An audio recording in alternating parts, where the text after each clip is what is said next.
Assalamualaikum warahmatullahi wabarakatuh. Kami dari kelompok 8 akan membahas tentang makalah metode proyek dari mata kuliah pembelajaran berbasis edutainment dengan dosen pengampu Bapak Ferdian Utama, MPD.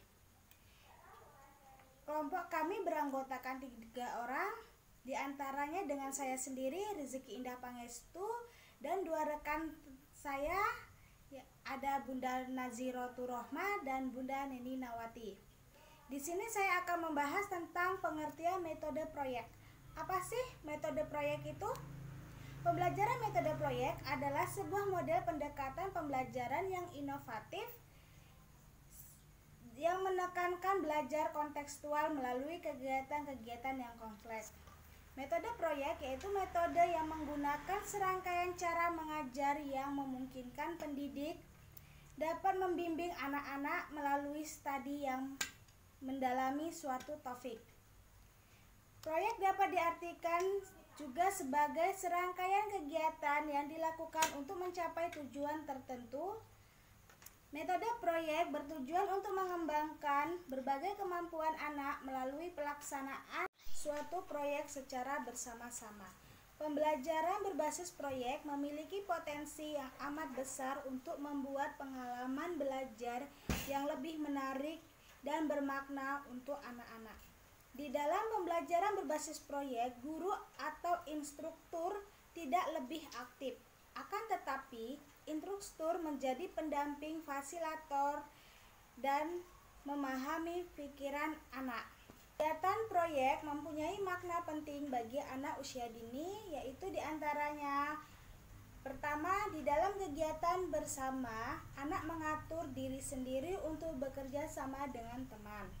Yang kedua, dalam kegiatan bersama, pengalaman anak sangat bermakna bagi anak. Contohnya, pengalaman anak dalam melipat kertas untuk membuat hiasan dinding.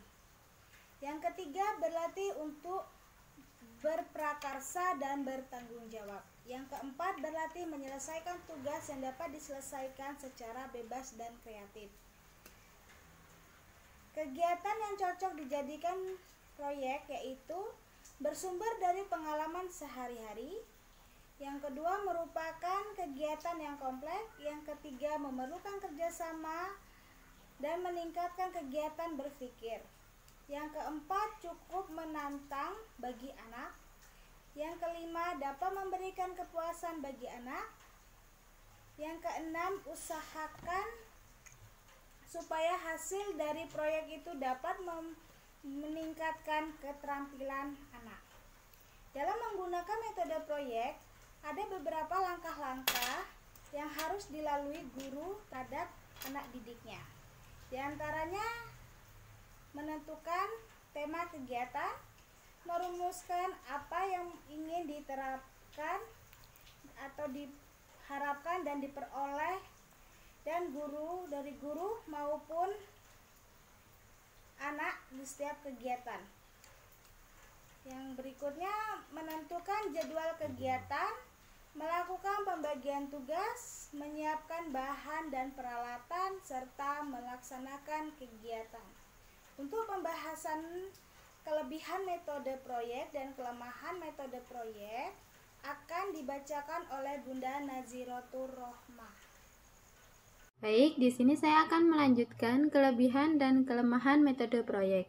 Kelebihan metode proyek: meningkatkan motivasi, meningkatkan kemampuan pemecahan masalah, meningkatkan kolaborasi. Metode ini sesuai dengan prinsip-prinsip didaktik modern yang dalam pengajaran dan perlu diperhatikan kemampuan individu siswa dan kerjasama dalam kelompok. Pengembangan aktivitas, kreativitas, dan pengalaman siswa banyak dilakukan agar teori dan praktek sekolah dan kehidupan masyarakat menjadi satu kesatuan yang tak terpisahkan. Kelemahan dari metode proyek: pemilihan topik unit yang tepat sesuai dengan kebutuhan siswa cukup, fasilitas dan sumber-sumber belajar yang diperlukan bukanlah merupakan pekerjaan yang mudah. Keterlibatan matematika dalam penyelesaian dalam proyek tidak banyak. Baik, selanjutnya bentuk-bentuk pengajaran proyek dan manfaat metode proyek akan dilanjutkan dengan Bunda Neninawati. Lanjut yang kelima, bentuk-bentuk pengajaran proyek terdiri dari proyek total, proyek parsial, proyek okasional.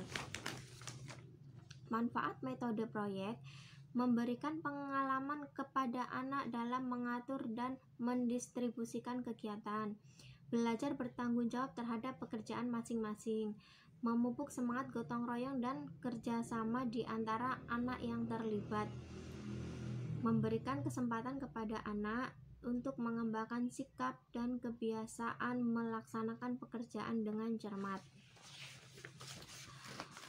Kegiatan pelaksanaan, guru membagi anak-anak menjadi beberapa kelompok. Setiap kelompok bisa diberikan biji-bijian yang berbeda.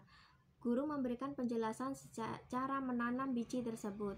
Setiap kelompok melaksanakan tugas yang diberikan oleh guru. Guru mengawasi, membimbing, dan membantu anak dalam menanam biji, mengamati tepat menanam biji tersebut. Setiap kelompok menceritakan proses terjadinya biji tersebut mulai ditanam sampai menjadi kecambah. Tujuan biji-bijian, anak-anak menjadi beberapa kelompok. Setiap kelompok bisa diberikan biji-bijian yang berbeda. Guru memberikan penjelasan cara menanam biji tersebut. Setiap kelompok melaksanakan tugas yang diberikan oleh guru. Guru mengawasi, membimbing, dan membantu anak dalam menanam biji, mengamati tepat menanam biji tersebut. Setiap kelompok menceritakan proses terjadinya biji tersebut mulai ditanam sampai menjadi kecambah. Tujuan biji-bijian, anak bisa mengenal jenis biji yang ditanam dan jenis tumbuhan apa. Anak bisa mengerti cara menanam biji-bijian dengan baik. Jadi dapat disimpulkan, metode proyek ini cocok bagi pengembangan anak usia dini, terutama dimensi kognitif, sosial, motorik, kreatif, dan emosional. Oleh karena itu, metode proyek merupakan salah satu bentuk kegiatan dalam memecahkan masalah bersama yang mempunyai nilai praktis yang sangat penting bagi pengembangan pribadi anak, serta mengembangkan keterampilan menjalani dalam kehidupan sehari-hari. Terima kasih. Sekian makalah kami. Jika terdapat kesalahan, saya minta maaf. Saya akhiri. Assalamualaikum warahmatullahi wabarakatuh.